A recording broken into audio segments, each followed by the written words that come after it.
Okay, welcome back. Transformers time. I'm joined with, oh yeah, okay, so Explode's phone did die.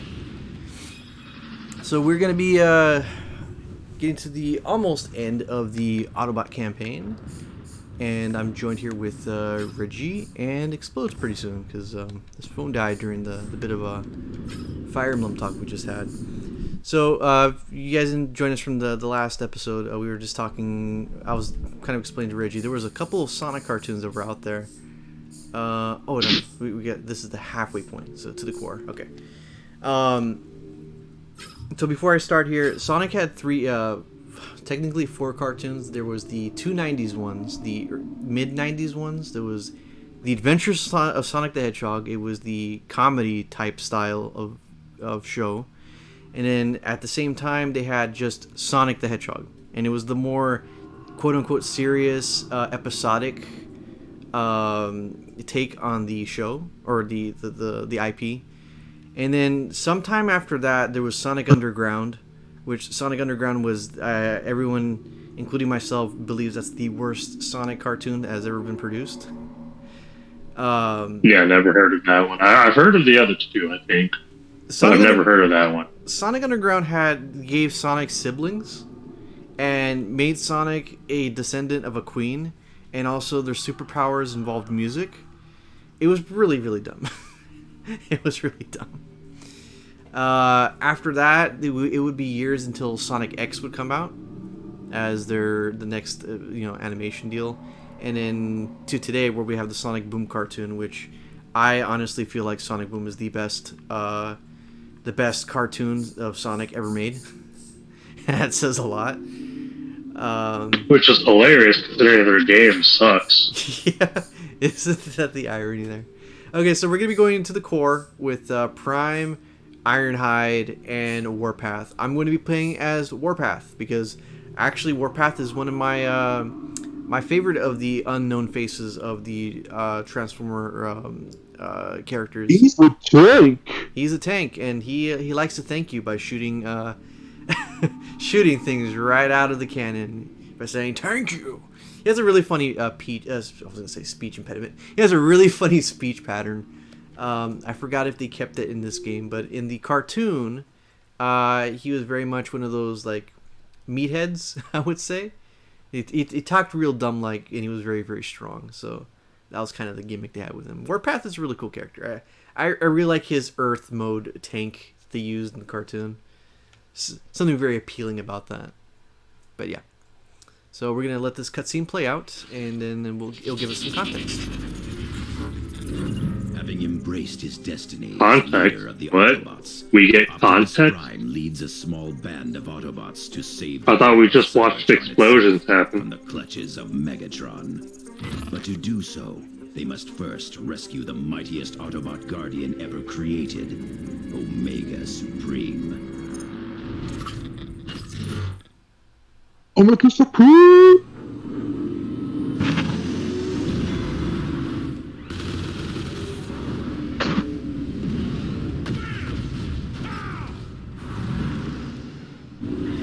Warpath! Slow down!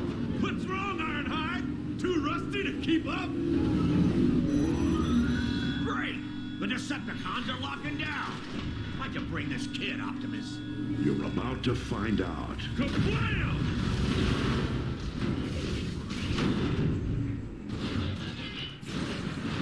Yeah! He's a kid in this one. Dial it down a notch, kid. I've only got one setting, old-timer! Kablam! We're a team, Warpath. Let's focus on finding Omega Supreme. Oh yeah, that's his entire shtick right there. Yeah, they made him young here. I don't know if he was portrayed as being young over there, but he was pretty much on spot with the character you see here. Very trigger happy and wanting to use as much versions of the word kablam as possible. And he has an axe, not an axe, a hammer. So pretty much our entire point of this mission is we want to rescue Omega Supreme because they're torturing him. Because apparently they didn't kill him when Megatron and the other guys took him down. This is Optimus. We lost Diego. Oh well. Can you Diego saw one look at the Transformers like, this ain't Michael Bay. Negative, Optimus. The system is too well protected to hack. But if you can find a way to weaken their power grid, I might be able to get... Do the Decepticons kill anybody that they fight in this game? Did you not just see what we did in the Decepticon campaign? We killed a lot of Autobots. Including the previous Prime. Looky here. No, they were captured. He died. Well, do you technically count that because he died after the fact, as they didn't actually kill him? I get to shoot more stuff. Exactly. They haven't beaten anybody. Well, what about the nobodies that they fought to get to their objectives? The who? The regular cronies that you would see, like you know, the fodder. The what? The fodder enemies. I have no recollection. Oh, so you think they just walked for 5 hours straight? To be fair, I think most of the Decepticon campaign he was either eating or not looking at the footage. Sure thing, old timer. Just tell me when the pro shows up. I mean, that's basically me on every recording. Not every recording. You think you've been better at it as of recent. Alright. But yeah, so we're pretty much doing another type of Prison Break setting. But this time we got Mr. Kablamo, dude. And as every good tank should have, it has a really good splash damage. Just It makes a real like big bada boom. Country's Bad Fur Day. Whoa, what did I get hit by? Oh, these guys. I hate these guys. But not as much Yeah, we as got the obligatory joke out of the way. these guys are shotgunners, so I don't know how they were able to do that much damage to me from that distance. A lucky spread is all. Try not to trip over your ego, Warpath. Yeah, okay, we got these shield guys here. Goody goody gun The bullets drafts. fly in random directions, so probably just got unlucky and they got a pattern that hit you with multiple bullets. By the way, since I'm controlling Warpath here. Oh, whoa, that was a trick. I forgot about that. It may be a trap. Be aware. We've got cloakers nearby. Have you ever heard of Warpath at all? Did you even know he was a thing? Vaguely. I heard the name before, but I don't remember him. Yeah. I mean, granted, like just about anything can be a Transformer name. So if you say something in the form of like a name, it's like Sometimes there's two different Is that a characters with the same Transformer? name. Sometimes there's two different characters with the same name. no, that's just stupid. That's just them forgetting. Transformers don't No, that's just have a continuation, and they don't really care. Transformers don't do mass production. Every model is unique. Oh, tell that to Ultra Magnus and Optimus Prime. And the Seekers. Okay, get them on screen, then I'll say it to them right now. Ultra Magnus does show up in the next game after this, but I think he does anyway. But Ultra Magnus is pretty much a white version of Optimus Prime. Oh, cool! So they whitewashed it. All right. But the funny thing about Ultra Magnus is that you're not supposed to know that, because that Ultra Magnus is typically in armor, so he looks like a bigger robot. But it is canon that if you strip all the pieces of armor, he is pretty much a white version of Optimus Prime, at least from an aesthetic point of view. So he's got a strip to show off that he's off. Okay. Yeah, you gotta watch Transformers. You gotta speedrun Okay. Transformers at a specific amount of time, so you get the Zero Suit ending. You know. Ladies. I was just gonna say Magic Optimus 13th or whatever the fuck that movie was. Magic Mike. It reminds me of the fact that there is a doujin for Transformers. Oh, I wouldn't doubt it. Of course, it's called Rule 34. And that's And the horrible part is that they were just human-looking little girls. Oh well, that's par for the course if you think about it. It's called Rule 34. Yeah. Thank you, Japan, for your issues. Oh, dude, that would have happened even without Japan. Let's be real. You just need one thirsty guy. If it was, but if it wasn't Japan, it wouldn't have been licensed. All you need is one thirsty guy, and you pretty much got yourself the creation of Rule 34 right there.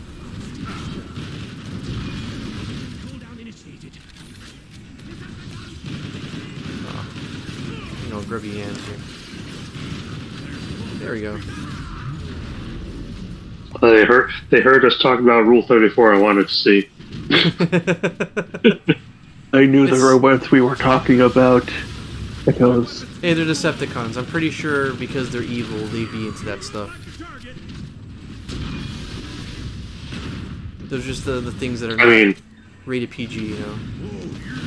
I mean, there are different tags under Rule 34. To be fair, the other ones weren't much better, but like, the manga isn't supposed to be taken seriously, I think. Time to get loud! Alert! Omega Restraint 2 is now offline. Prisoner designate Omega Supreme is unsecured. I really shouldn't be talking about this on this stream. Why not? No, it's actually not like fun. we're actually saying anything explicit. Yeah, we're not saying anything. We're just implying it.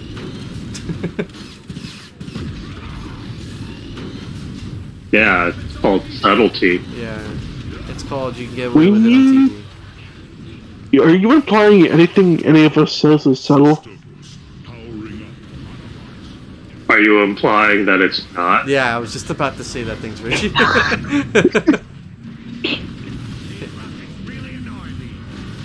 Okay, Very subtle of you to think that. Yeah. we're gonna be in here for quite a while. Actually, this entire room. It's gonna be part escort mission, part defend the flag. Part jump simulator. Yeah, pretty much. Oh, I need some more ammo and Mark is some trying to get practice for his future Eggman playthroughs now. Yeah, when I am not allowed to Jump use and shoot, man! the fast forward button. Jump and shoot, man! Or the pause button. Well, actually, no, you got that one. Yeah, I already beat that game. I think I've only done 2 Mega Man games so far, right? Correct. Oh yeah, that's right. You did do the second. Yeah. The Metal Blades. Yeah. Frag launcher. Okay, I'll try the frag launcher.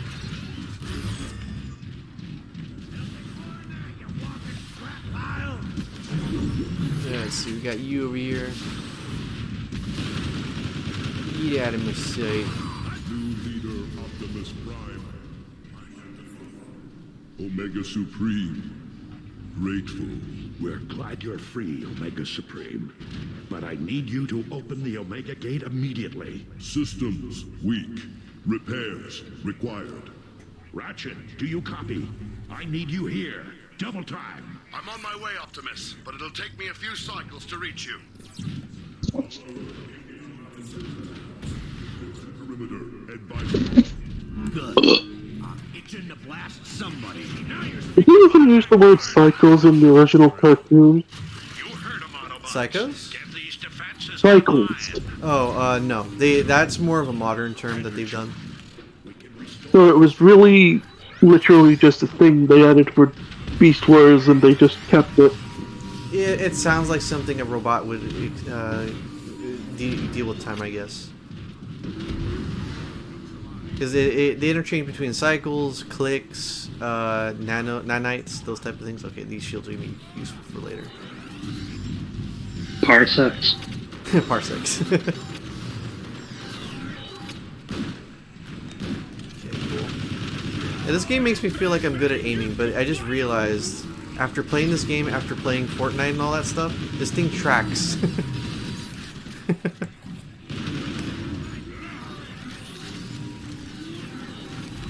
Like a Yeah, least sounds like you're ability. spot on there.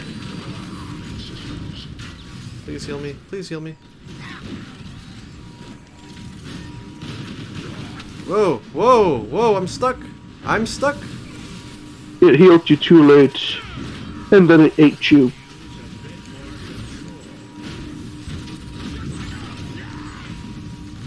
Oh yeah, okay. I'm here, Optimus.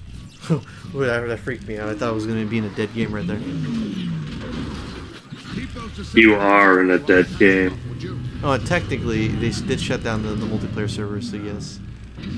So now we gotta go defend Ratchet, because he's healing Omega Supreme with his healing gun. His souped up version, mind you. Yeah, meanwhile, Clank is still somewhere in space. Wait, what?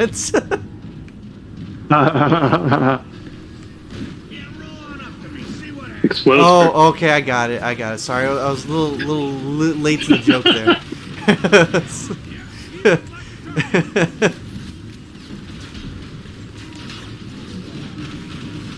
So yeah, gotta up your arsenal, you know? I don't know, man. I prefer going commando.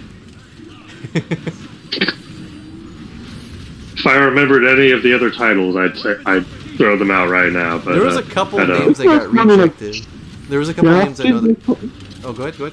All I know is that all the titles are puns or innuendos. Except a few, because the only reason why the few aren't suggestive is because they were worse titles that near the end of the creative process they were told that wasn't gonna fly. Yeah, so it started out all for one.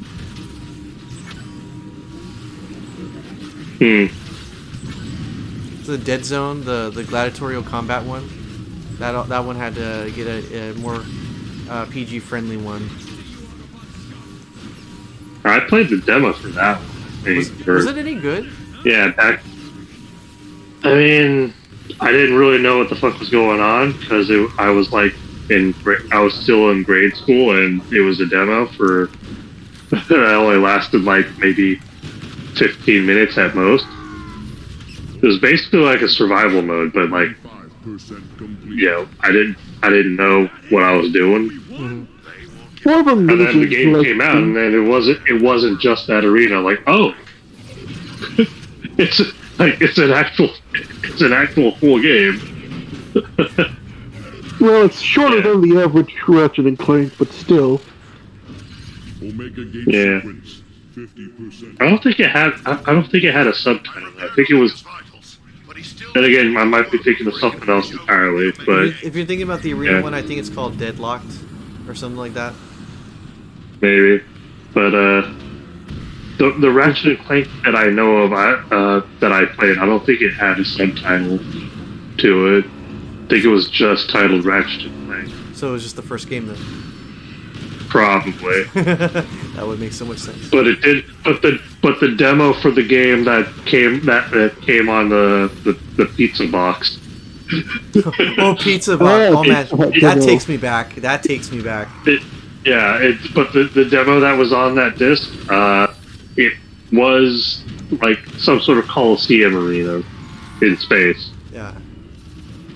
No, a lot of them have a Coliseum stage. Oh, do they? Dude, All right. thinking about Yeah, stuff you like do that. it for prizes. Optional upgrades. That takes me back to the original PlayStation Underground discs. I remember being so fascinated with those. Right? It's like, how do you get like five completely different demos on that thing, and then tape it on top of a freaking Pizza Hut box. That's in with a commercial. Yeah. I remember I broke one of those discs on purpose too because I got really mad about something. Wow, I would never have done that. That was the first and only time I ever destroyed anything video game related. That's how I found out about Ape Escape. It's a good game. Yeah, I remember Ape Escape and what was it? Super Monkey Ball and like something else. I think one of the modern, quote unquote, attempts at Bomberman was on those as well. Oh, the edgy one. No, not that one. Just like that's why I said quote unquote, like air quotes. Like, yeah, they one of the like early 2000s versions of Bomberman or whatever. It was still like chibi Bomberman, but like I remember it was like very low res 3D modeled game. I don't remember too much. I'm pretty sure that was one of new 3D platformers. Yeah, or something. And then what else was on there? There's a lot of stuff. I think there was a couple of Spyro demos on those too back in the day. There was a Crash one as well. Oh yeah, definitely. There was definitely a Crash. Yeah. I remember now that the other day I was thinking about a game from the preview one. I remember playing at the time I didn't know what it was, but now I know it's that one chibi kid, PlayStation 1 Underground Disc. It was I'm losing the name of it. It's Brave Fencer Musashi. Yeah, that was it. The very first part. Okay. Yeah, I was like, describe it then. That's a good one. Yeah, I've heard good things about Brave Fencer Musashi. I never played any of them myself, but I've they all have relatively positive reviews and stuff from just everybody that talks about it. The only thing I remember from playing on the Underground Disc was the running away from the boulder sequence. That was the only thing I remember from that. It wouldn't be until years later when I saw... see, that's where Resident Evil 4 got it. It wasn't until later on when I saw Some Call Me Johnny playing that game, was like, oh wait a minute, that's exactly what I was playing a long time ago. I mean, it was just a demo, but I thought it was just a figment of my imagination every time I thought about, oh, it's some generic PlayStation game. Like, do you Mark guys... seeing a video put up was like, I get that reference. That's why I understood that. Like, have you guys ever had that one game or that one event in your life that you saw as a child, but then was like, wait a minute, it feels like a fever dream of some sorts. Oh wow, I'm dead. Okay, but it feels like a fever dream of some sorts, and it isn't until like later on, when you're an adult, you're like, wait a minute, that was a thing? Like, I thought that was one of the things that I imagined as a kid, but it actually was something. Have you ever had anything like that ever happen to you? Like, you saw just a little snippet of one thing, didn't think too much about it, but it was always in the back of your head as a like a memory. Like that happened to me before. Oh, do tell. I forgot most of it. I'm not good at remembering stuff. Like, Yeah, I don't think I have, no. Anything that I could think back on,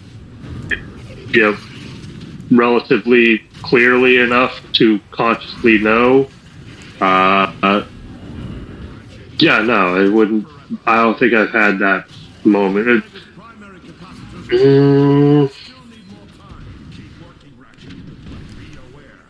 yeah, it's like a similar thing for me that I would think of is Bubble Bobble or Bubble Bubble. Yeah, Bubble Bubble. I remember playing a little bit of that as a young kid, but then sometime later, like it completely escaped my head, and then all of a sudden, once you start seeing a Bubble Bubble showing up on the Play Store, you're like, wait a minute, that was a thing. Never heard of that one either. It's the one with the two chibi dragons with a little bubble. Like it's kind of like Tetris, but not. Bubble Bobble. Bubble Bubble? I thought it was called Bubble Bubble.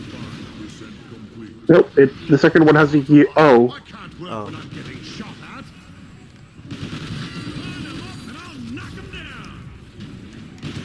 And Bubble Bubble is one of those NES games, though. It's very old. It's Blue and Green Dragon. Yeah. That's spit out. That sounds vaguely familiar, actually. I don't think I ever played that, but that And its does sequel sound vaguely was familiar. completely different with rainbows. I can't work when I'm I don't get it either. Because rainbows are child friendly, right? Wait, what about rainbows? Yeah, they're child friendly, right? No, not you. Dude, what? The sequel was what- completely different and involved making rainbows. I don't get it either. Okay.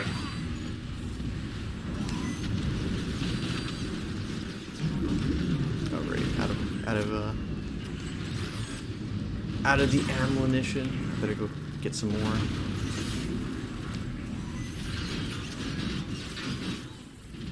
Honestly, you wouldn't even know it was a sequel until you got to the final boss. You played that game from beginning to end? No, I've just watched videos on it.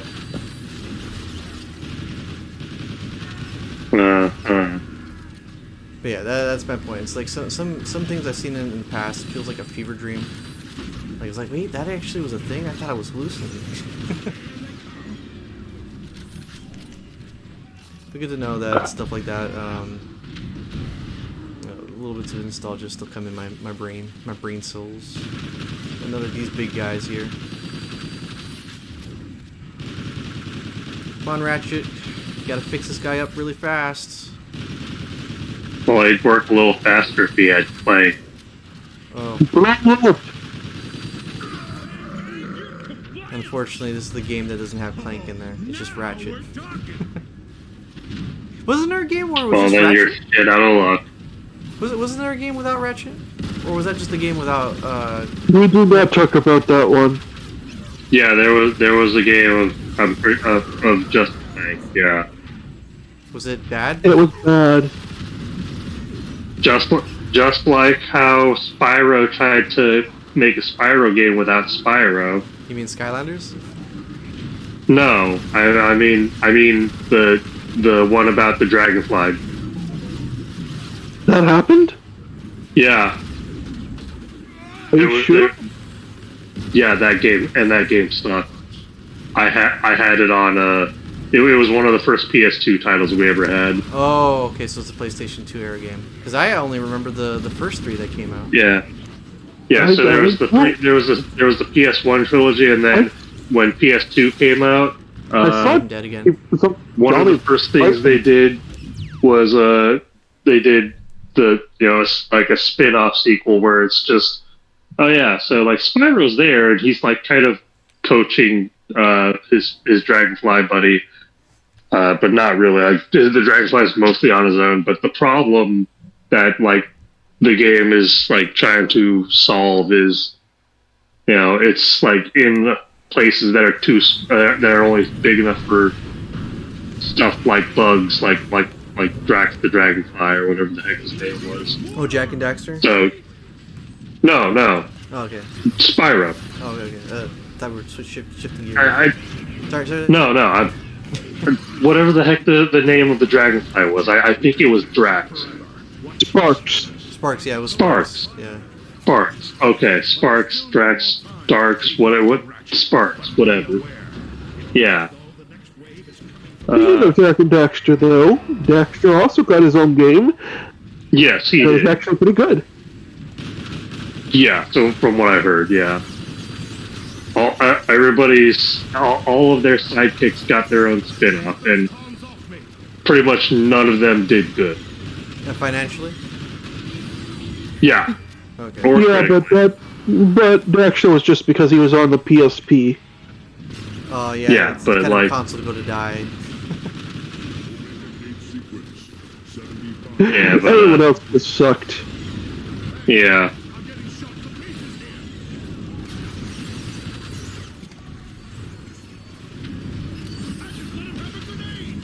Like, really snipies.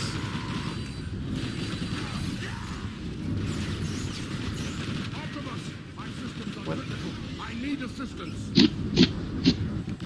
Okay. Shield you up here.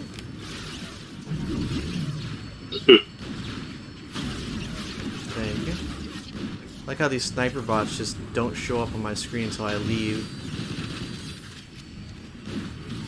Yeah, they're not programmed to spawn in when the camera's on it. You know? Oh wow!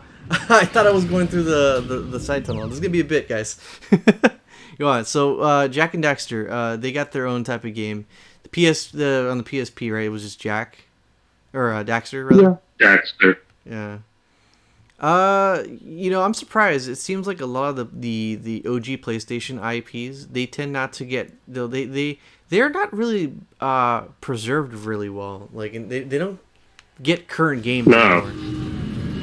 Why is Of course not, because they faded into obscurity despite being cult classics. Like, what's up with PlayStation? Why don't they know there's an audience for these games. They were successful for a Variety reason. of reasons. Some companies just don't want to do it anymore. Sometimes Yeah. they just don't feel like funding it.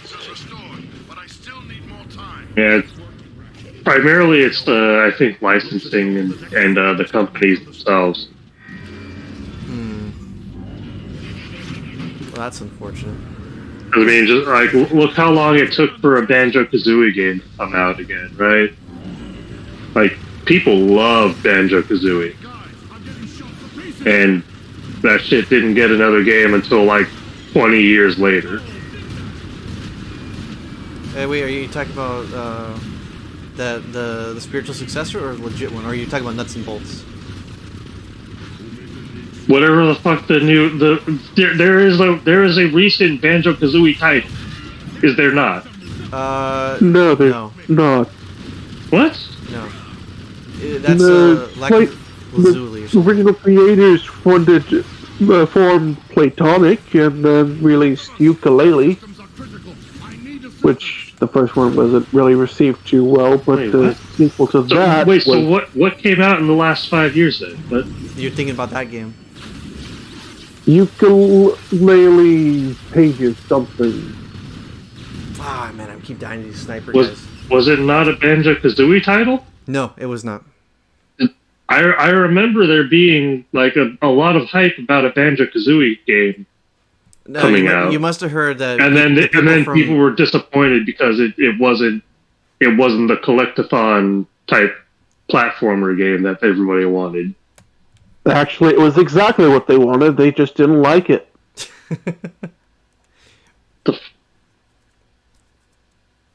The thing. I'm gonna have to look this shit up later because you're confusing the fuck out of me right now. Let me explain. So, what you're thinking about is people were hyping up this game that you're talking about because the creators of Banjo-Kazooie came back to make a game that is in the same style as Banjo-Kazooie. Same collective. I'm talking about like there was an actual released title and game IP of Banjo-Kazooie. It was in the title, not something. I'm sorry, I don't know the developers. Like I wouldn't be talking about it if I didn't In the know last about the title. 5 years, that never happened. 5 years, 6 years, 7 years. I remember there being There's something. nothing bolts. Yeah, Nuts and Bolts, but that's the bad game. Okay, well, my statement still stands then. Well, I thought you meant in most recent people memory. love the IP, and but a new game never came out after the fact until like 20 some years later. Yeah. But you were saying it was And like... you guys are saying that there's no game. I'm like, the fuck are you talking No, about? he tried to say something like that, but then you said no, it wasn't that. Well, because he's saying because he's telling me, oh no, the thing that you're saying is actually this completely other thing that completely unrelated. But like, I'm not talking about the It kind of is, I'm not talking yeah, about- because Nuts and Bolts was not a Banjo-Kazooie game, no matter how much they wanted it to be. True, but it's still a title. So my statement still stands. Like I'm talking about the IP itself, not the game as the game should be. Like I'm talking about the actual IP and its use.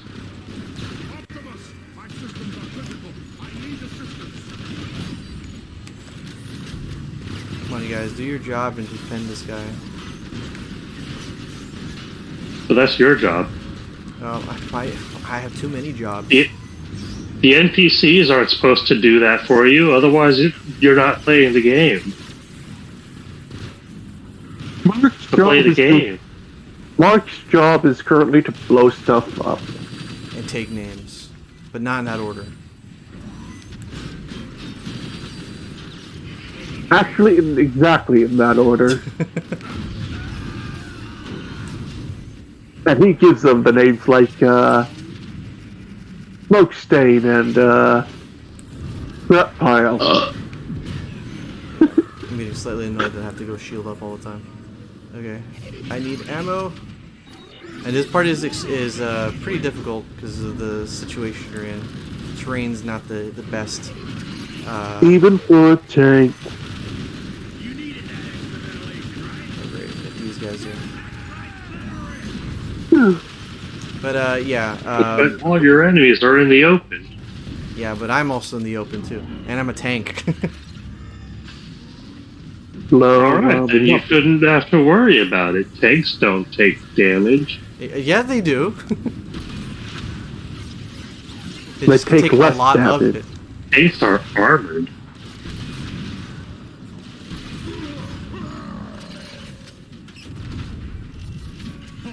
Now we're talking. Let's see.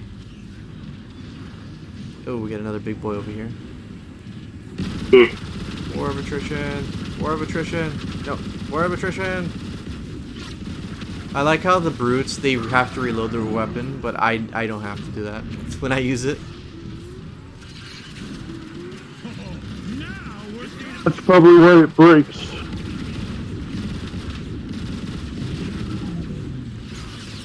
Only problem with this game is that there's the enemy has invincibility frames when they're transforming. Damn, oh my goodness. Oh. I'm gonna die again. I'm gonna die again. Heal me up, heal me up, heal me up. Wow, okay. I was trying to heal before all that, but he died. Well, at least you didn't. No, we commit seppuku. We go through that law where if the objective is failed, we have to take our own life. This Yeah, but now it's just to be by your hands instead of someone else's. He went out pretty fast. I was expecting him to be on the floor at least a little longer, but the game probably knew I was trying to heal myself first. Alright, don't worry. It's good. I think I finally got what I need to do. This I even do remember back then was really hard to be good at. Okay, let me just change my weapon because the sticky grenades as my secondary weapon are not doing it for me.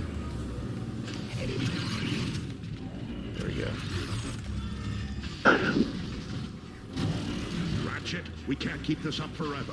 What's your status? I've got Omega's primary capacitors restored. Okay, but primarily I need to be on the very top. I keep falling to the bottom and getting hit by the mega turrets, and then lose track of all the snipers that just happen to pop up. You said mega turds. No, turrets. I know. Oh, great. Forgot the shield up here. I'm tired. You don't need shields, you just need to shoot. This'll save a bit of wear and tear on the chassis. Okay. There we go. Gotta go back up here. So everyone's deciding to attack our medic dude all of a sudden. They weren't doing that earlier. It sounds like they're finally reading the correct book on warfare. Attack the medic. Sun Tzu guy sounds awesome. It says it's from the future. Oh, great. I'm getting shot to pieces here. Game, let me move. Gonna snipe these guys. There we go. Okay, I need some more shieldies. Actually, let me just get some. Since he's not downed, I'll just slowly get my health back up with this thingy. This is what we were prepared for. Okay, good. Great. Optimus, my systems You had one are job, down. Ratchet. I need assistance. Very good. Blow it up. Blow it up. No, I gotta be his bodyguard for right now, anyway. Very good. They actually took that thing out.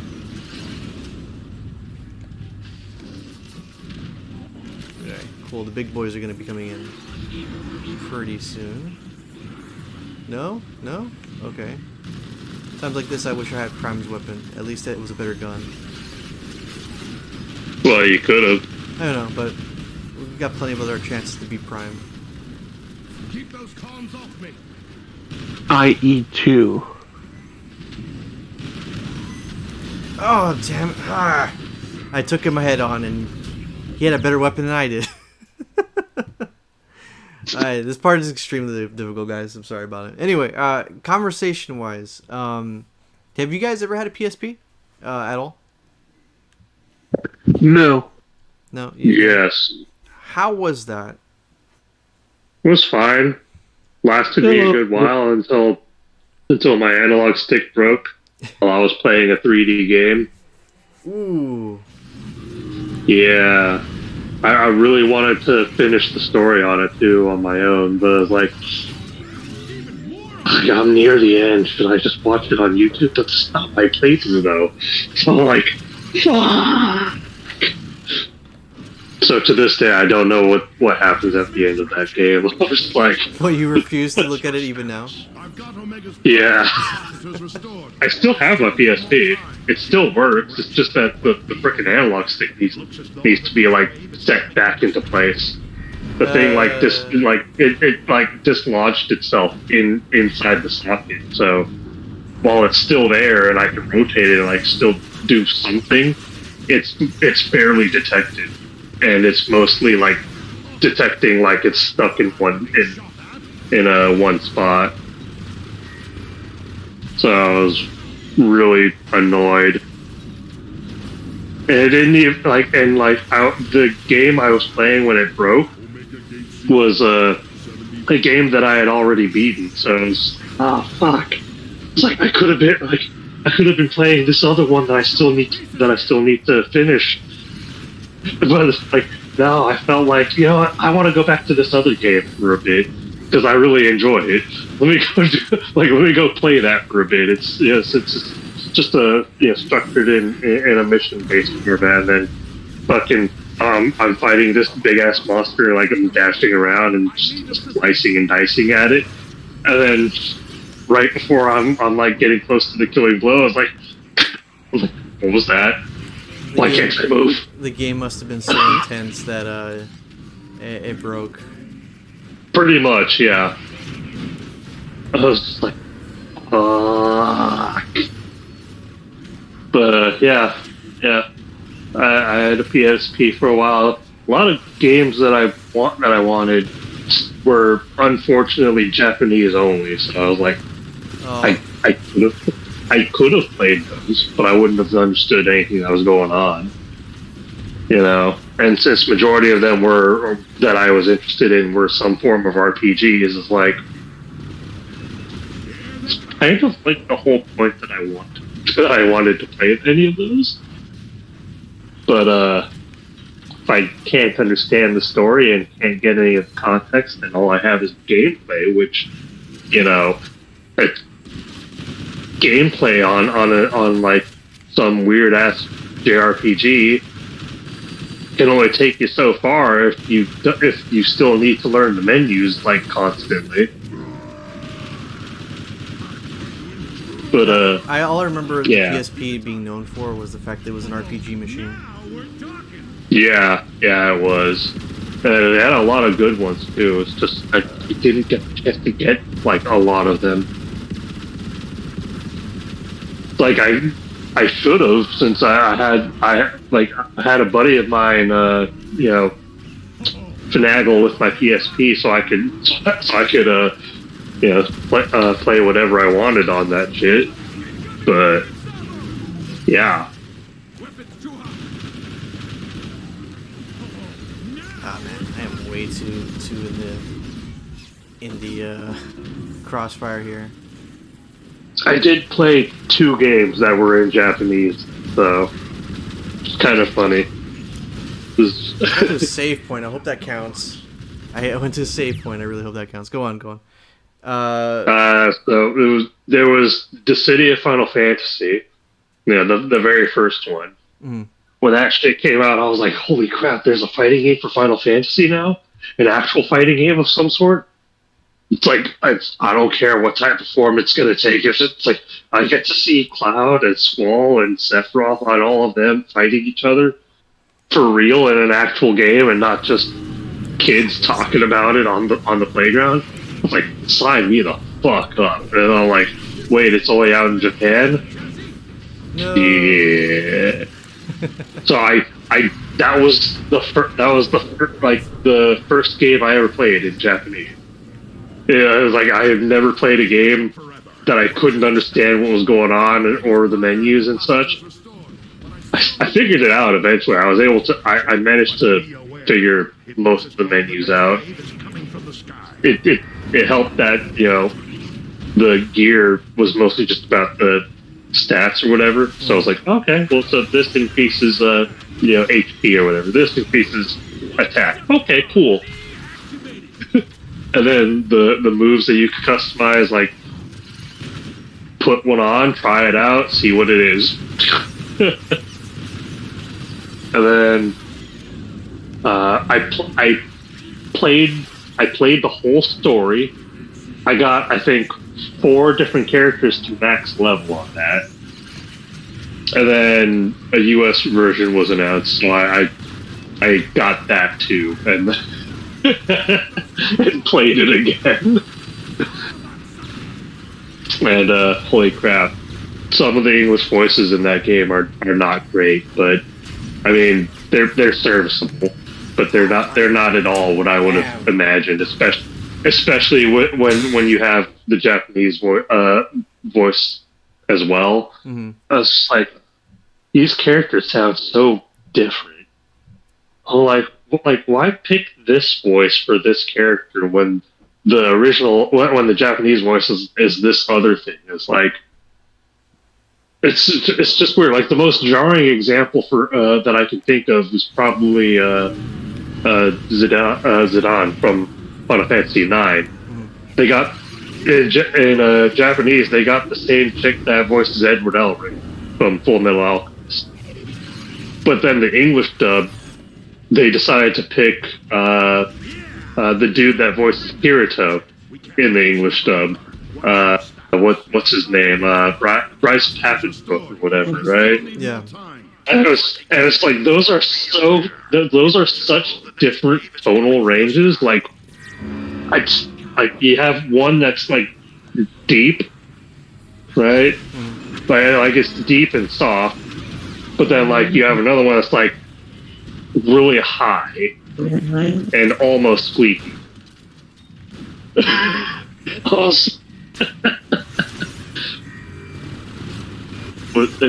It was jarring, to say the least. That is not at all how I picture that character to sound, and half the other characters, I'm just like, this isn't what I pictured at all when I used to read their text boxes going through their original games. Yeah. Yeah, that's how I felt when it came to Sonic comics. I remember it was still fresh off the cusp of Sonic Adventure 2 Battle. So I would always, when I read Sonic comics that were delivered to my house, I would always, in my head, speak it through the voice of the character from the game. And I remember when they had the Sonic voice change, I was like, wait, now it just doesn't sound right anymore. It looks like Explode's slept on us now. Is he? Yeah, I think I hear him snoring now. A for effort. He stuck out. He was a pretty good trooper here. So I thought I heard like some sort of whispering. I guess that was snoring. Yeah, that was him snoring. Yeah. Trust me, this is the hardest part of the game, of the level right now. It's just getting past this part here, because they throw so much at you, and they do so much damage to either you or Ratchet. Yeah. The other two titles that I ever played that were not in my native language were also Final Fantasy games.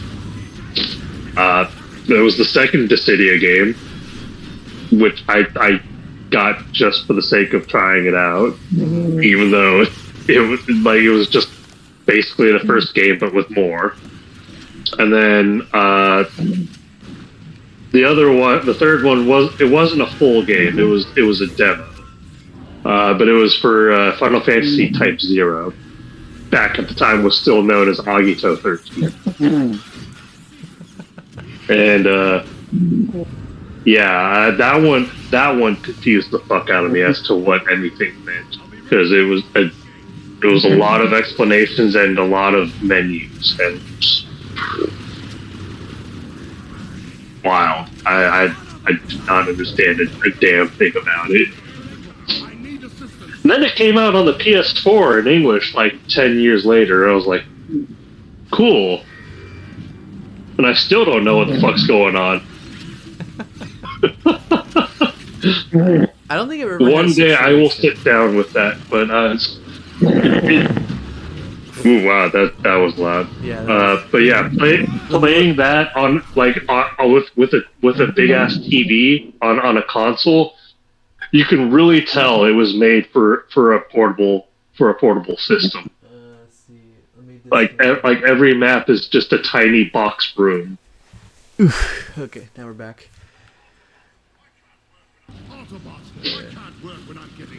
Did you die again? No, I just I removed the explosion from the chat. Ah.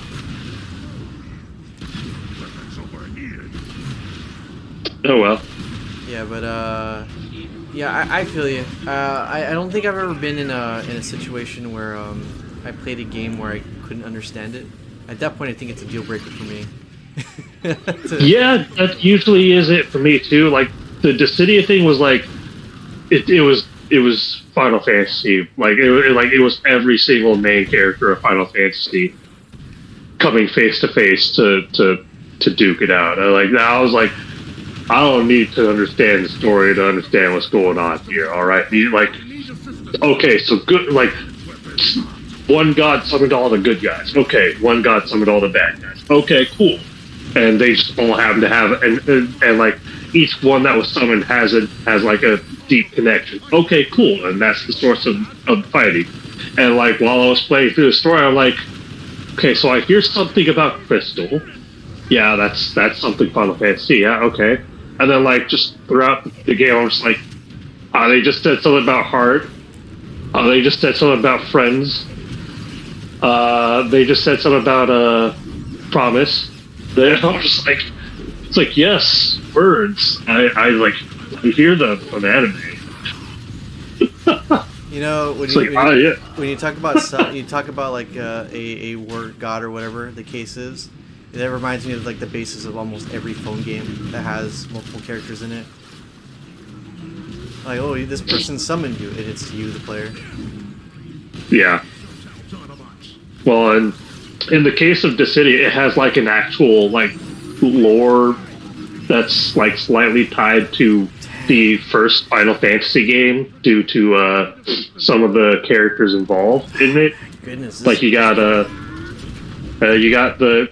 god of Discord or chaos, right? God of Discord. Discord as in like chaos, like like actual chaos, chaotic, whatever, discourse rather. But chaos, he is the final boss of Final Fantasy 1, right? Mm-hmm.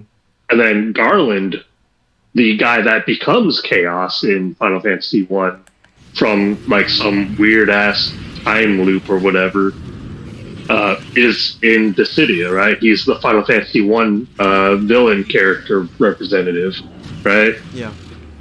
Like they have an actual. Those characters have an actual connection because of Final Fantasy 1, and the same goes for the generic Warrior of Light that's in the game. But then you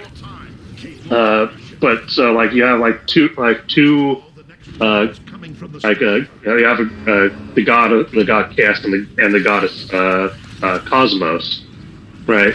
basically light and darkness, right? Yeah. And they have sovereignty over this one realm, and it's like falling apart. So like they summon champions to fight in their stead, because like they're evenly matched all the time, right? Yeah. The eternal struggle. Yeah. And like the whole thing about it though is that like they've been fighting for so long, they don't really even know what they're fighting for, other than just like it's just their nature to do so because they're opposed.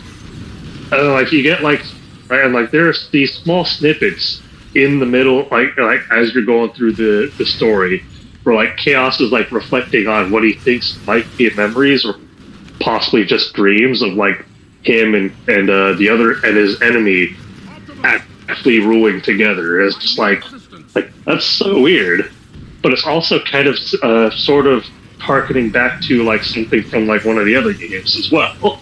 So I was like, oh, that's so cool.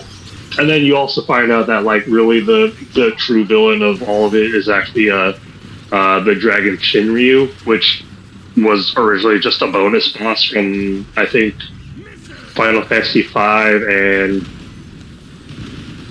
I think the re-released Final Fantasy 1 and 2 also had it. I don't remember actually, but yeah, it's just a lot of weird shit. And like there's also like the several moments of just like text lore dumps or like text conversations of a character that you never see in the game, and like you're like, and if you don't know any of the other franchises, you wouldn't know who this character is either, just from seeing it when you see his name in the text box. It's just like, who is this?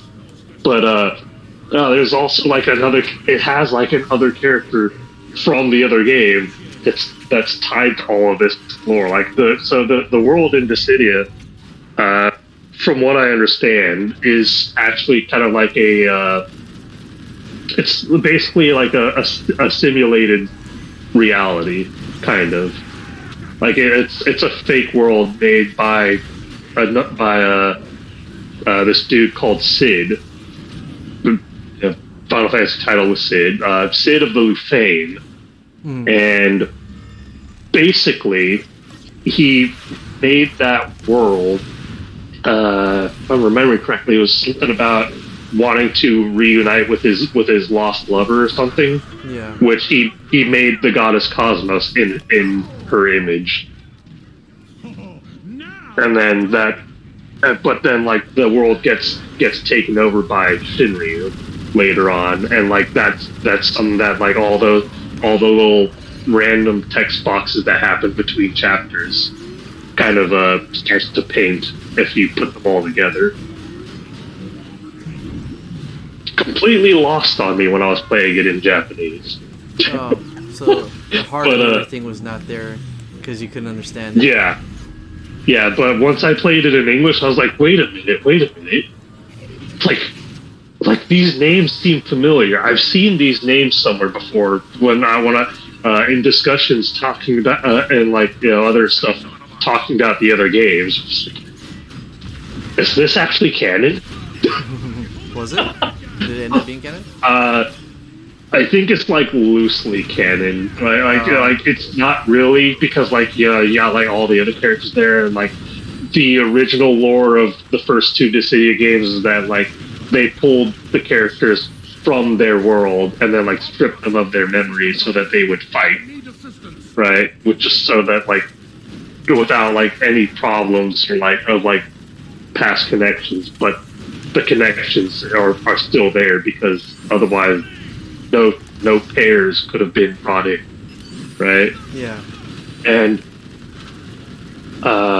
but like they're like just taken from like some point from like it's assumed that most of the heroes were taken from like near the end of their games, whereas the villains were taken from like actually at the end of their games. So like the villains have been winning constantly, kind of like Mortal Kombat, where like, okay, the bad guys have won consecutively, and like the heroes are on the back foot. And like after, and like if it continues to go on the way that it has been, the villains will win for good.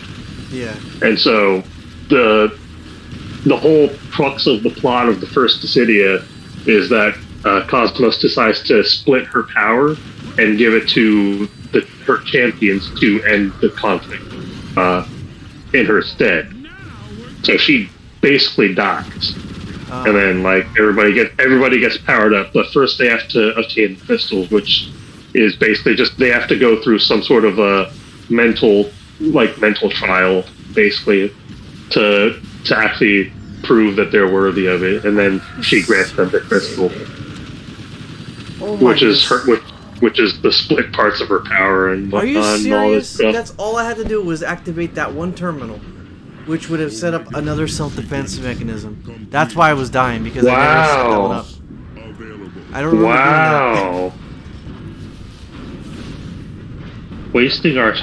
Wasting so much of our time that I'm talking about Final Fantasy games on a PSP. Damn. Well, now we're progressing. At this point, it's easier now. So anyway, in terms of the game, because I am kind of interested in what you're talking about, so don't worry about that. But this is this a game that gets re-released often, or is it just this is only showing up in the what you call it, the PSP? It was only on the PSP. So it's not canon. And then sequel was also only on the PSP. And then it got an arcade release, which maintained the story continuity of the previous two Dissidia titles, but changed up the gameplay formula because it was now an arcade. Yeah. And then that got ported to PlayStation 4 consoles. Got some DLC stuff later on, and then got discontinued. It was handled by Team Ninja, the guys that did DOA and Ninja Gaiden. Team Ninja. Or at least, yeah. That they handled that title release primarily. It plays all right. The gameplay itself is fine, but it's not like the deepest, most engaging thing you'll find. It's pretty, especially if you're playing against somebody that knows how to play. It's very, it's like, no real tactics involved because you only have so few systems to really interact with. Although each character does play slightly differently, despite universal controls on how everything plays. You basically have your set. So you have like one button that does your normal attacks and one button that does actual HP damage. Your normal attacks accumulate a value number, and when you use your HP attacks, that value is what's used as the damage total, and then you build it up again, right? Yeah. And it's got a whole bunch of stuff to it, but at the end of the day, it's like, okay, you're just gonna whack away at your opponent with several attacks until you're able to deal actual damage to their HP with a high enough number. Or you can just be stupid and like throw out random ass, really slow telegraphed attacks to try and chip away at their HP every time you want to do something and then lose. And then lose. I like that. Yeah. Because the HP attacks are extremely slow, they're telegraphed, and like it's very unsafe to throw them out. But like your normal attacks, while not as slow usually, they're just as telegraphed for the most part. The PSP titles are both 1v1s in large 3D arenas, and you can like zip around, air dash, slide on rails and stuff, run up walls. It's very Advent Children like when you look at the presentation. They move very much like you're playing the Advent Children movie.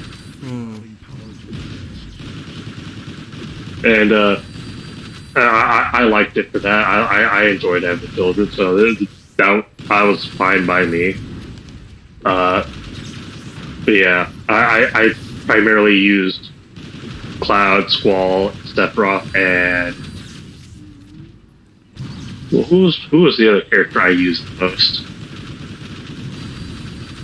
Of Terra. Right, I used Terra.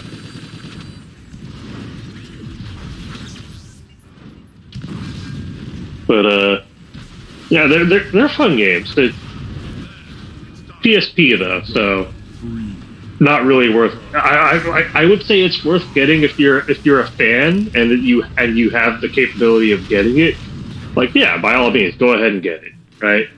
If you're not, I don't think you need to get it. It's not essential, but it is an interesting spin-off with enough loose breadcrumbs to warrant examination and be like, is this canon to this and this and that?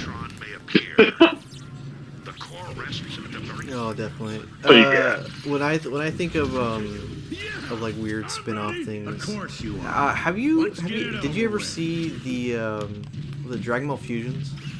Have you ever seen that game? I have heard the title. I have never seen what that is. Fusions was a game that was only released on the 3DS. Oh wait! Oh, I think I do know it.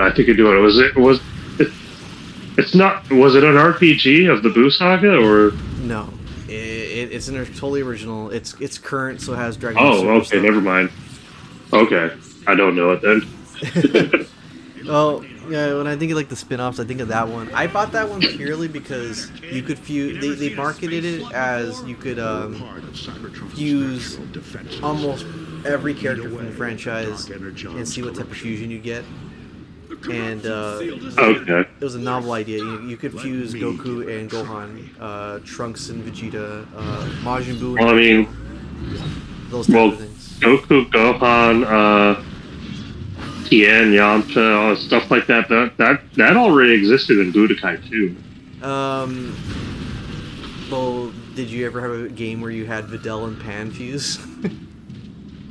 Because that's a thing. It's a thing in that game. It included Pan? Yeah, they included Pan and DBZ Videl and also was it Kid Goku? It was one of those multiversal deals where every character was around. Okay. And I tried to like that game so much, but it's obviously a Japanese game when you look at it. It's not Japanese subtitles and all that, but it's obviously marketed more for the Japanese audience because of, one, the chibi style, and two, just a lot of the mechanics just did not feel fun. And I look at that game, like, presentation-wise, I'm not a big fan of chibi. I understand that, but I also want a game that's actually satisfying. And a lot of the battle system, when it comes to anything, either it's an RPG or it's just an action game with level up mechanics. If I don't like the core game and I'm constantly avoiding battles, there's something wrong with the game. Either that or I don't gel well with the with what they're giving me. And that's how I would probably wager to say it's more of the second one there. Yeah, because Dragon Ball Fusions, it's different. It's one of those very gimmicky, like, arcade style games like you would expect from Dragon Ball Heroes. Have you played Dragon Ball? Or obviously we haven't gone to Japan, but like, have you seen what Dragon Ball Heroes looks like? Yeah. It's pretty much. Actually, no. I've only seen like their animated trailers and stuff. Man, the Decepticon campaign here. Sorry, yeah.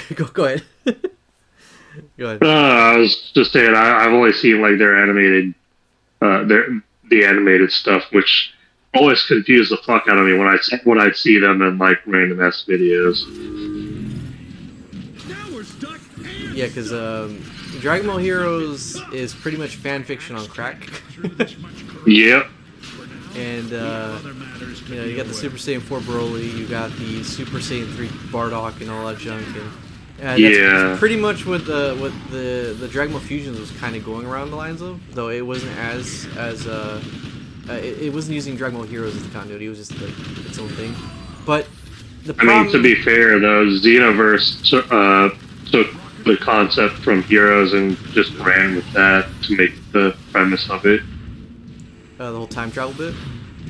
Yeah, the time controllers and everything, and just like all the other lore stuff that's in Xenoverse is like came from Dragon Ball Heroes. I'm pretty sure. Dragon Ball Heroes is pretty weird. Like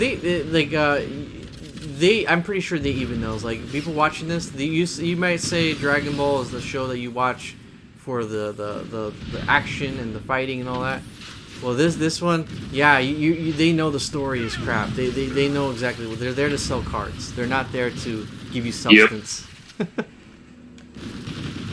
Which is fine. It is a product of business after all. I mean, I'll give them one thing. Like the idea of it is cool. I do like that, right? The idea behind all the wacky, kooky stuff is cool. Execution though on any of it is just middling at best. Well, yeah, because was it 20% of the episode is all wasted on just stuff we already know, and then most of it is reused animation for the fights. That's what I hear, yeah. But yeah, more on the thing of Fusions. Fusions is just one of those games that I really tried to give it a shot, and I got pretty far in the game, and then I just put it down. I still have it. It's just one of those games I'm like, okay, I'll probably play when I have absolutely nothing else to do, and I'm probably in the mood to play as wacky characters. Which is fair. That's valid, you know. If you don't want to play something, just don't play it. Simple as that. Once I buy a game, I just don't really see myself like selling it. I hate selling games nowadays because you never know if you're ever going to see that game again, and you're like, yeah, let me give that game another shot, you know? Yeah, basically. Me, it's just like I just like having them because like every game that I have I played for a long time way back, right? Except for the more recent modern titles and stuff. But even then, it's like the games that I get are games that I wanted, and then it's like this is going like I'm going to keep this. It is mine. Like the only time I ever want to get rid of something is if I wanted to exchange it for like an updated version of it, right? Like, oh, so I bought Dead or Alive 5, and then like a few months later, oh, Dead or Alive Ultimate just came out. Okay, and that has all the things that I had been complaining about from this one. Cool. How much can I get for trading this in since it's basically brand new? What? Only $2? I was like, only like $7. What? I just bought this brand new for you guys like 7 days ago. For like full fucking price. Times have changed, my friend. Yeah. Yeah, so like and specifically because of that, I'm like I'm just never gonna fucking bother trading a game in. Like it's like the returns I get from it is just not worth it. Like I'd be better off putting it on a garage sale for like $15 or something. What is that? And just say like, oh yeah, that's like it's only been opened once, still in prime condition. Like if you want to take it, go ahead. It's $15. They want us to ride them. I bought this for $50, but you could have it for 30% for 30% of that price. You know, I think I've only traded maybe like 2 games in the time that I've been, a quote unquote gamer. It was My brother used Mansion. to trade shit in all the time. Huh? My brother used to trade shit in all the time. Yeah, the only 2 games I ever traded was Pac-Man World 2 and Luigi's Mansion. That was the only 2 games. And the only reason why I traded them is because my mom said, if you want to get a new game, you need to get rid of a game that you have there. And I remember saying, well, I'm going to trade these 2 games. And then my mom, like, shortly afterwards, like, are you sure? Because, you're never going to get that game back, so... I'm like, well, Mom, you just told me I need to, trade something so I can make it cheaper. Looking back, I kind of was able to get Luigi's Mansion back because I bought the remake on the 3DS. Right. But Pac-Man World 2 is a game, unfortunately, that I feel like unless Namco decides to re-release them, is probably never going to get released. Yeah, it's sad because it seems like I was having this discussion earlier with Explodes. I said he told me they only really like the classics, not the new classics. Yep. And I have to agree with him on that. It's like I don't think they want to respect the World Series. The Worlds 1 and 2, I think, were really decent games that had their value and fun. World 3, however, kind of defeated the point of what the World games were, based on their choices. But it's still a World game, and I wouldn't mind playing that, semi-casually. Like, I'm pretty sure if I were to play it in the marathon, I'd probably put down 3. Probably halfway. Oh no, it's a corrupted spider thing. What was it? Bombs. But yeah, the Pac-Man World Series, I would love to see come back, if at all. Namco needs to. Yeah, that'd be cool. Did you ever play those games, the World Series, or at least one? I played the first one. I know that. Whoa, I didn't know that. That's actually really cool. I didn't get very far in it. I played the second one on the GameCube. I'm pretty sure most people played the second one on the GameCube because it's so well known compared to the first one. I know some people have played the first one because PS1 and all that stuff, but Pac-Man World 2 has some bit of nostalgia in my heart. I remember the game was fun to play, very, very, very, very brutal to 100%. It's one of those games where you have to collect everything on your first run, or you don't, or you just can't come back to them and pick up the other ones later. You can't die, I think, because then you lose progress of it. It's a very, one of those games. Yeah, it's a very antiquated system that realistically is not fun. The challenge is not fun, and the challenge is tedious. That's how games were made back then. Yeah, if they decided to remake or re-release it, quality of life changes would be greatly appreciated. Because game developers and companies, they've done that before. Whoa, I'm yeah. They've tweaked old games like that just to make them way more. I haven't opened Spyro yet to know if they did anything like that, but well, that's more of the I remake. think they would do something. The remake like did that, change a couple things, but I'm more talking about like adjusting old games, like the actual they re-released an old game in the old graphics, but they changed a couple things to make it better. Oh no, they're not going to fuck with that. They can't. Most companies can't even do that. I feel they just don't have the data anymore of any of that. The source code and all that. Yeah, all that stuff is just gone. Like most of them, like most companies don't have any of the original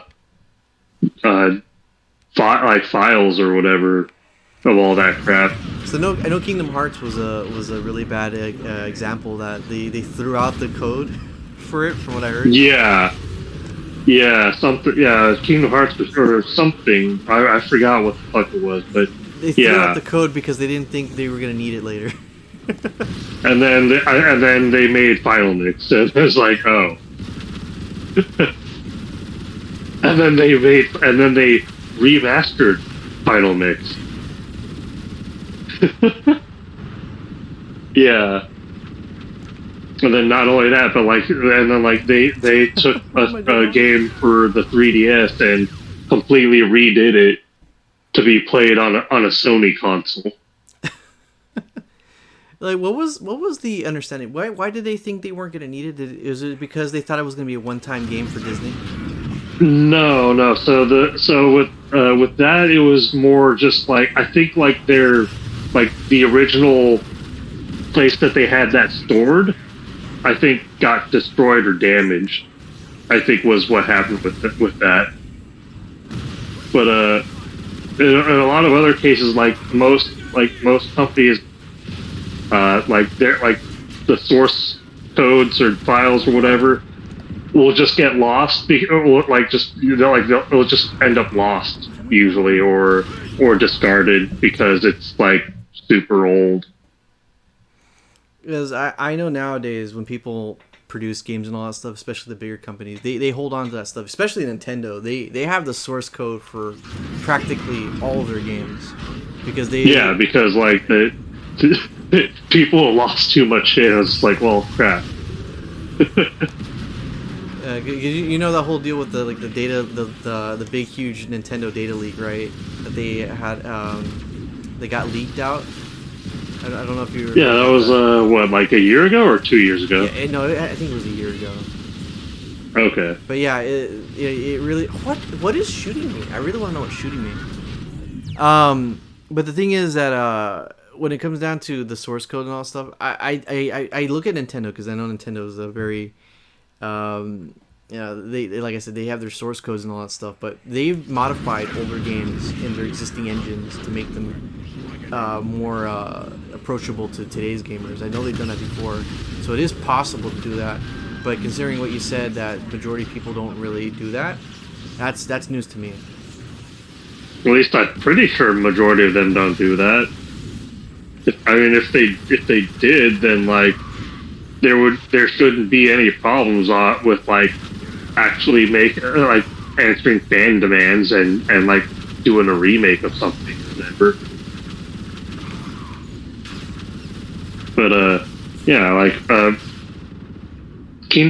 pretty sure it was Kingdom Hearts or something else that was like the big thing that was like, oh yeah, like they literally had to redo this entire game from scratch because of like the server got like corrupted or some shit. I'm trying to remember if it was Kingdom Hearts or if it was something else, but I'm pretty sure it was like Square Enix related. Oh wait, no. The one I'm thinking of, I think, was the Final Fantasy VIII remaster, maybe, or was it 9? Shit, I don't know anymore. But like Square Enix is like a notorious one for that. Like, yeah, like they're like that shit is so old that like, you know, they couldn't move it to like modern hardware, like, and then like the stuff that it was originally on just got destroyed. They couldn't emulate it. Report your positions. No, I mean they could, but like you know, to actually work on the title itself would, you know, they need the actual data, not just like something that happens to be able to play it as if you had the disc, right? Like it's like no, like they like their actual file for that was just gone. Like they just didn't have it anymore. That's unfortunate. You know, losing a source code of anything, that's pretty much history right there. That, yeah. And Exactly. I know some people have said this before, but it's like, you know, that's something you just can't recreate again. Exactly. Which is the reason they cited as why they haven't done like certain other things or whatever, or like done like remasters or anything of certain titles the way some other ones have gotten. It's unfortunate, yeah, but like at the same time, understandable. Yeah, but the whole deal with losing the source code and all that stuff, it's pretty sad. Source code also it's one of the major reasons why Game Boy Advance games don't get ported that very often. I say very often because it's only been one time. Because the source code for that is really hard to emulate on higher end consoles, from what Nintendo was saying earlier. Yep. And I guess they have to go through some type of R&D type stuff, or not R&D. What's the word? Research? No, not research. What's that thing when they test to see if the game works properly?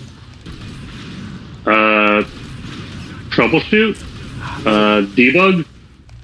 The specific. You know what I mean, though, right? I think.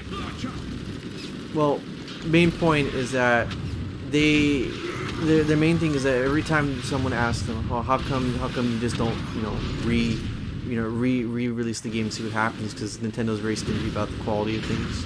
They want to make sure that it's tip-top shape. So whenever it comes It's to like it's literally impossible. I'm sorry, we can't do it again. We can't make perfection again. Because a lot of Game Boy Advance games, they're very good for what they were. Oh yeah, definitely. Metroid Fusion and like several other titles.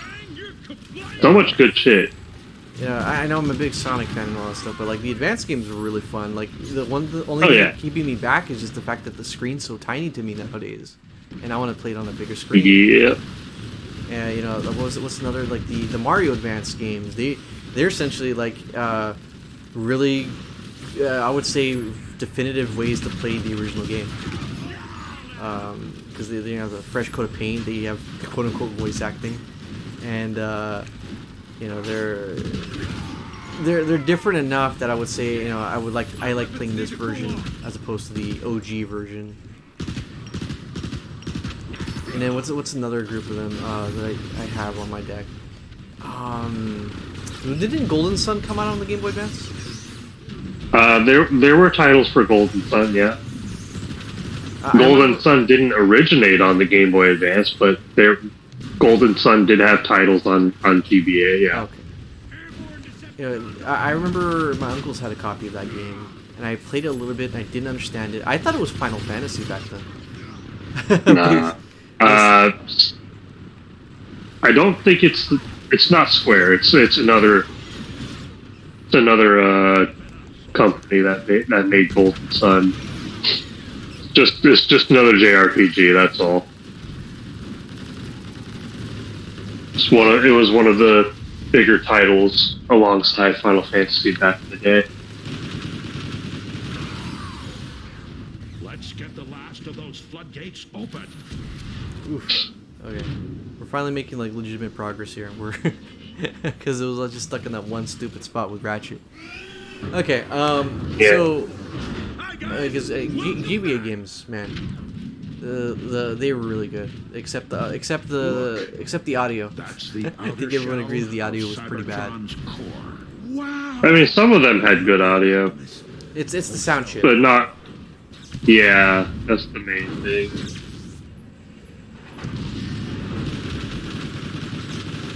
Super Nintendo had a really good sound chip. Music on Super Nintendo games, beautiful.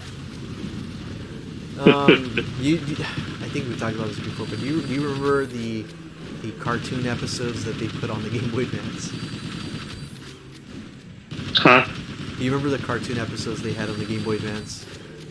What do you mean? I remember for a while Game Boy Advance had episodes of like TV shows and all that stuff put on the console. Like I know my mom and dad for one birthday of mine, they had they gave me like the first 2 episodes of Sonic X. It was on the Game Boy Advance. This is the first I've heard of anything. You've like never that, heard of that? Wow. Okay. Well. I mean, I might have heard of that, but like it sounds like such a stupid idea that I'm simultaneously reeling back from the idiocy of it and thinking, who the hell decided that was a smart idea? Well, it wasn't just that. It was cartoons like The Fairly Odd Parents, Jimmy Neutron, all the relevant stuff back then. They had like a couple episodes you could play on your Game Boy Advance. And I'm thinking to myself, this is before the era of like consistent like telephones and all that stuff. So I kind of see where they were coming from, but also at the same time, who wants to watch 2 episodes of one show on your Game Boy Advance and be like, yeah, this is what I want to do for the next 30, 20 minutes. Where I am. I don't see either of you. Or the slug I was Are you looking it up or what? No, I'm still reeling back from how stupid that sounds. Well, tell me why you think it's stupid, if you don't mind me asking. So, for starters, the whole is it like actually animated and stuff? Like it's not like just a bunch of stills with like audio, or It's just the legit episode. Obviously downscaled to fit the. yeah, no, like that's stupid. It's like it's got to be compressed enough so that it can fit on that. Yeah. And then you do that, and everything's gonna sound jank. Yeah. And then combining with the system's inferior sound chip anyway, it's just like I don't know what the fuck they like. Why? And they're like cartridges can only hold so much, and by that I mean it holds so little. Like I'm legitimately amazed at some of the larger titles on GBA and other handhelds at the time. Are you not counting the chunky carts? We see you walk. No, I'm talking about like the actual cartridges for anything that you put into the system. Like those things are tiny. We're at the shore of an Energon River. So like to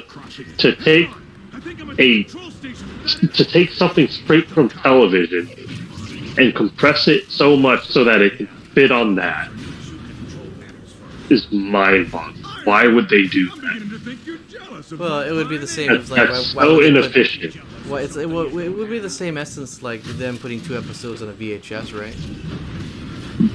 Yeah, I mean, but then again, like a VHS would be able to fit like at least 10. It's leaving a trail of corruption wherever it goes. But So yeah, that was the thing. I only got one of those, and I know a lot of people that talk about nostalgia, they'll say, yeah, I had like a couple episodes of Fairly Odd Parents and all that stuff. I don't think there are many. I think after a certain point they were like, nah, this is not doing it, because they like not a lot of like season 1 carts were out there. There was just a couple like random episodes that came out during that era.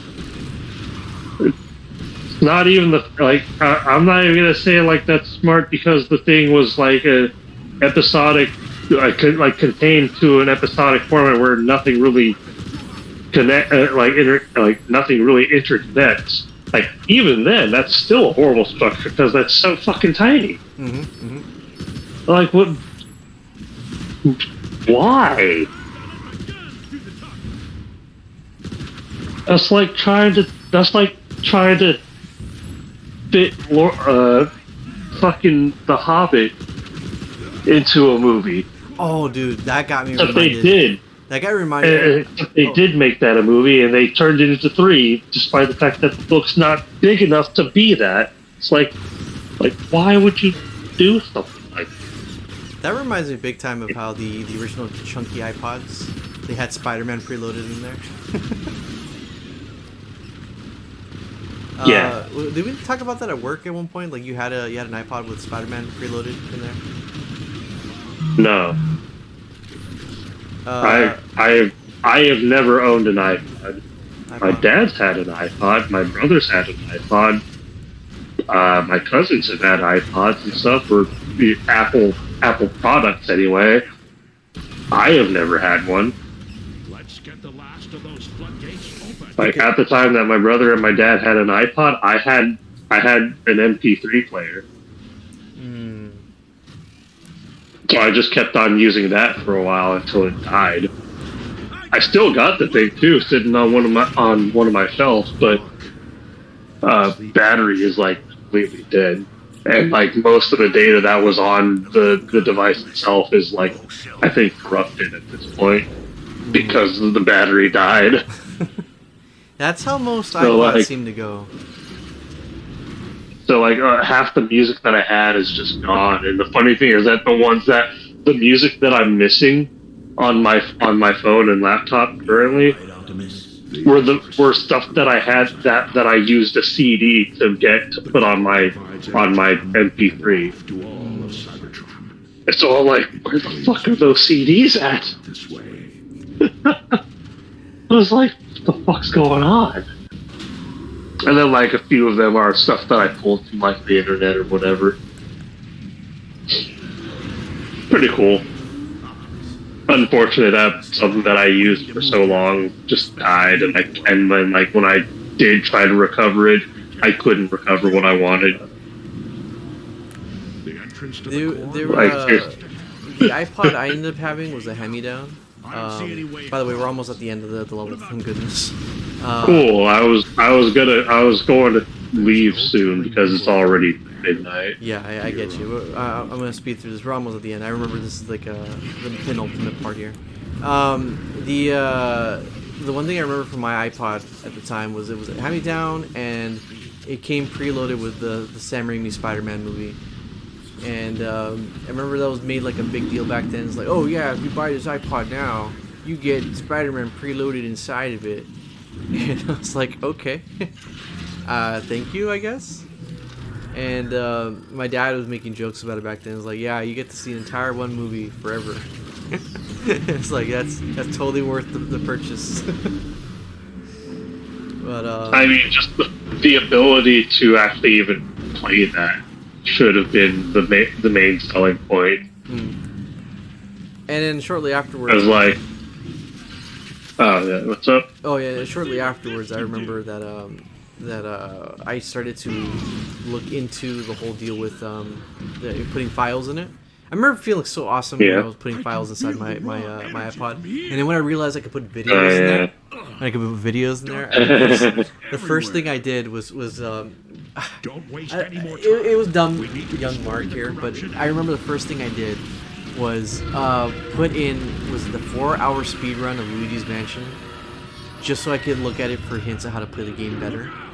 And it was just there in my. I never deleted it. It took up like maybe like 2 gigs, which is like a lot to the iPod. And it was. Yeah. I don't know. I kind of cherished that game, that video, just because I personally put it in there. My dad didn't do it. It was just. I did it. You know. I felt so cool about it. And I think I did delete the Spider-Man movie off of it. Because I legit had that movie already on whatchamacallit, DVD. DVD already. I still have it, the original copy. So Yeah, I'm pretty sure I do too. So like I look at that and I'm like, I could watch it on my iPod, but I'm always home. I'd rather watch it in its good fidelity, you know. And that's another tangent that I actually wanted to get onto as well. Speaking of which, on that, it's really funny how much things have changed with surround sound television. Because when I think of the Spider-Man movie, my dad, he had like this huge subwoofer and speaker set that he had for when we were watching movies back at my really old place, the apartment. It's not the place that you saw me originally living at. But it was before we lived there. We lived in an apartment complex, and my dad used to have the subwoofer on the bottom there. He had a couple tiny speakers littered throughout the house, so that way we'd have that that movie feel, you know. And recently, like during Christmas time, my dad bought this giant, not giant, but like this little tower. Tower that's Bluetooth operated, and you listen to that bad boy and it sounds like movie quality audio. And I was making a joke to my dad and I said, Dad, look, we don't need all these wires anymore like we did back in early 2000s. Because back then, I like messing with wires. huh? I like messing with wires. missing. Oh my goodness, the CPU screwed me over. I mean, if you ever saw my room, it and looked at my gaming setup, it's a mess. But that's kind of how I've always known any electric devices to be. I'm trying Like to make anything sure... that's not powered like that it's just inferior. Because one thing I hate how wires look when they're all jumbled up and they have that like nasty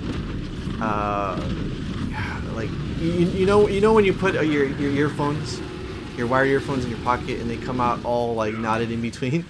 I hate that feeling all the time when it comes to wires like that. I mean, me too, but at the same time, like I'm so used to that with like power cables and stuff. Uh-huh. Also, I tend to try and organize it. I just did my. I normally try to kind of organize it. Like it's going to become a mess no matter what, just because they're all going to one place, right? Mm-hmm. But since they're all coming from different directions, it shouldn't really cross too much, unless you're setting it up like an idiot. But like I've got a wall-mounted extender, and then I've got the power strip extender plugged into that as well. And it's like all my consoles are hooked up to both of those, and like some other electrical stuff like my clock and TV, right? Yeah. All right, hold on. Thought. Final cutscene for this level. Oof. Cool. Yeah, no. Same here. I'm relieved too. I'm really relieved. You're too late. I can survive. So my brother keeps saying my room's a fire hazard waiting to happen. Process will take Based on what you're saying, yeah, I would agree. Cybertron will be It kind of is. I have to agree too. It kind of is. Yeah. crimes has failed. But Yet hope still yeah, that's just how it is. Yeah. portion of my spark.